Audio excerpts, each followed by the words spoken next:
For decades, the global economy operated on one massive assumption. No matter how tense the world became, global trade would always keep moving. Oil would keep flowing. Cargo ships would keep crossing oceans. Airlines would keep fueling planes. Supermarkets would keep filling shelves. The world built its entire economic system around the belief that globalization was permanent, stable, and protected. But what happens when the single most important shipping route on Earth suddenly becomes too dangerous to cross? What happens when the arteries of the global economy begin to close? Because right now, beneath the headlines and political speeches, something extremely dangerous may already be happening. And according to financial analyst Patrick Boyle, most people still do not understand how serious this situation actually is. While stock markets continue behaving as if a diplomatic solution is right around the corner, the physical reality unfolding in the Middle East tells a completely different story. Deep inside the Persian Gulf lies the Strait of Hormuz, one of the most critical trade choke points in human history. Nearly a fifth of the world's oil supply normally passes through this narrow stretch of water. It is one of the few places on Earth where a disruption can instantly affect energy prices, food costs, transportation systems, manufacturing, and entire national economies all at once. And now, according to reports from inside the shipping industry, the strait is no longer functioning normally. In fact, some experts say it has effectively become a war zone. Imagine being the captain of a massive oil tanker carrying millions of barrels of crude oil through one of the most dangerous waterways on Earth.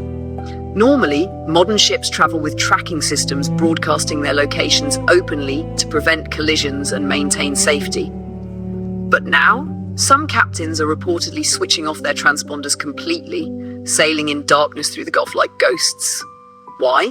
Because broadcasting your location could make you a target. Mines, drones, missile attacks, ship seizures, the risks have become so extreme that commercial shipping in the region increasingly resembles a maritime prison break rather than normal trade. Every journey through the strait has turned into a gamble between profit and survival.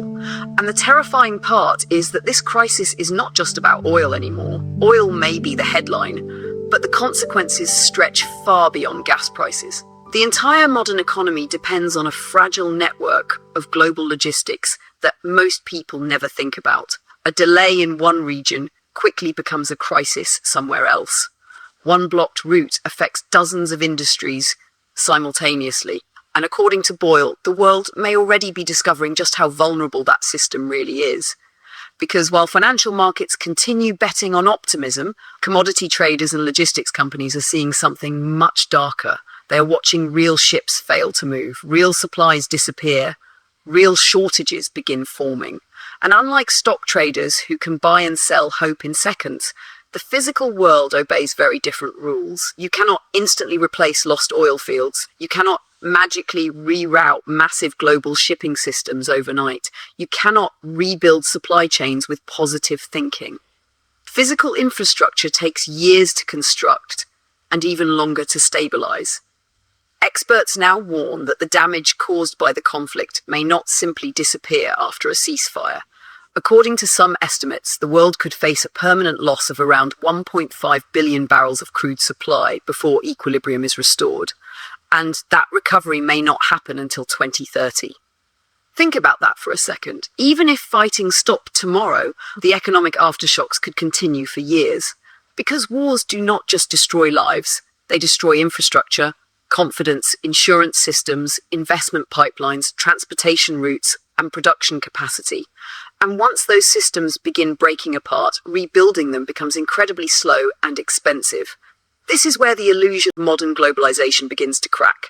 For years, people were told that the world economy had become too interconnected for major disruptions to occur. Countries depended on each other economically, which supposedly reduced the chances of catastrophic conflict. The theory sounded logical. Why would nations destroy systems they all benefit from?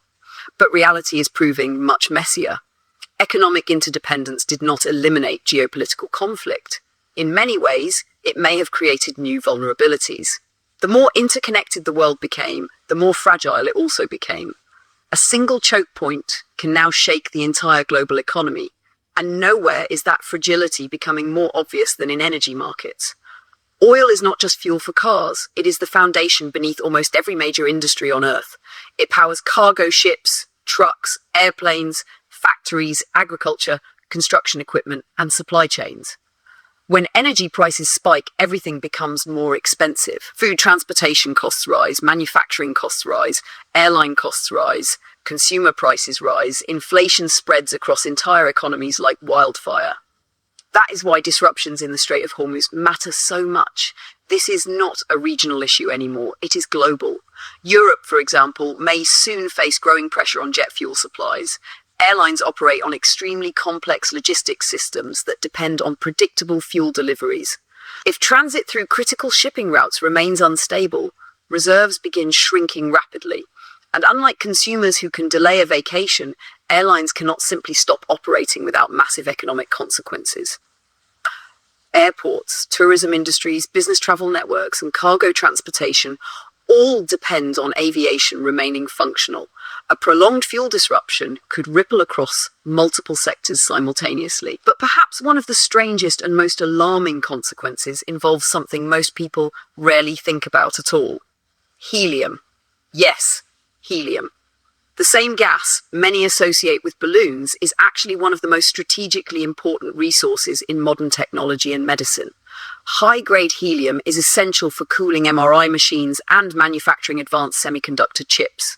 Without it, hospitals and technology industries face serious disruptions, and major global helium supplies also move through regions now threatened by instability.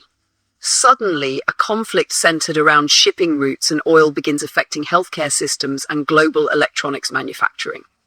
That is how interconnected the modern world has become. And then comes food. Because when energy systems become unstable, food security eventually follows. Modern agriculture depends heavily on diesel-powered machinery, global transportation networks, and nitrogen-based fertilizers derived from natural gas. If fuel prices surge and supply chains slow down, food production costs rise sharply. Farmers pay more to plant crops, shipping companies pay more to transport goods, consumers eventually pay more at supermarkets. Add in existing bottlenecks like delays at the Panama Canal, and the pressure intensifies even further. What begins as a regional energy crisis slowly evolves into a worldwide cost of living crisis. The terrifying thing about supply chains is that they often appear stable until suddenly they are not. Most people never notice how dependent modern civilization is on uninterrupted logistics. Grocery stores remain full, gas stations remain supplied, flights continue operating, electronics continue arriving. The system feels permanent. But beneath the surface, everything depends on timing, continuous timing, ships arriving on schedule, fuel deliveries arriving on schedule, parts arriving on schedule. The modern economy is essentially a gigantic synchronized machine, and once synchronization starts failing, shortages can emerge surprisingly fast. We already saw glimpses of this during the pandemic. Empty shelves, delayed shipments, semiconductor shortages, rising inflation. Entire industries slowing down because a single missing component prevented production. But according to analysts watching the Strait of Hormuz, the current threat could become even more severe because energy sits underneath everything else. When energy systems break down, the effects multiply everywhere simultaneously. And yet, despite all this, stock markets continue showing strange optimism. Why? Because financial markets are often driven by expectations rather than physical realities. Traders believe diplomacy will eventually prevail. They assume governments will stabilize the situation before catastrophic damage occurs. Markets are pricing in hope, but Boyle warns there is a dangerous disconnect forming between financial perception and logistical reality.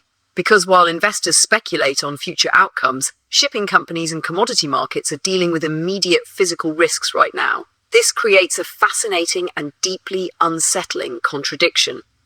On one side, digital financial systems continue functioning almost normally. Stock indexes fluctuate. Algorithms trade billions of dollars in milliseconds. Investors debate interest rates and earnings reports. But on the other side, in the real physical world, ships are navigating through potential missile zones in darkness. Insurance costs are exploding, supply routes are destabilizing, and infrastructure that took decades to build is suddenly becoming unreliable. History shows that civilizations often appear stable right before major disruptions occur. Before the oil shocks of the 1970s, many assumed cheap energy would continue indefinitely. Before the 2008 financial crisis, people believed housing markets could only rise. Before the pandemic, global supply chains were considered incredibly efficient and resilient. Again and again, systems that look permanent suddenly reveal hidden weaknesses under pressure. And according to Boyle, the current crisis may be exposing one of the biggest weaknesses of all, the assumption that globalization itself is guaranteed. For decades, much of the world depended on the idea that the United States Navy would protect global shipping lanes and ensure free trade. That assumption became one of the invisible foundations of globalization. Companies built supply chains across continents because they trusted international shipping routes would remain open. Governments reduced domestic production because importing goods was cheaper and more efficient. Entire economies optimized themselves for a world of stable global trade protected by military power. But what happens when that same military power becomes directly involved in regional conflicts? According to Boyle, this changes the entire equation. The old image of a neutral force safeguarding global commerce begins disappearing. Instead, global trade routes increasingly resemble contested geopolitical battlegrounds. Infrastructure security becomes a matter of national survival rather than simple economics. And this may signal something even bigger, the end of the old globalization era altogether. The world is entering a more fragmented and transactional age, where countries can no longer assume stability will continue automatically.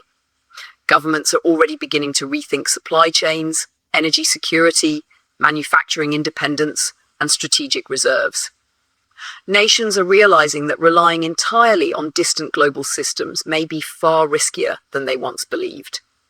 This shift could reshape the global economy for years to come. Companies may move production closer to home despite higher costs. Governments may prioritize strategic industries over pure efficiency.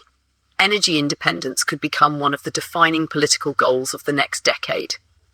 The era of hyper-efficient but extremely fragile globalization may slowly give way to something more defensive and regionalized. But transitions like this are rarely smooth.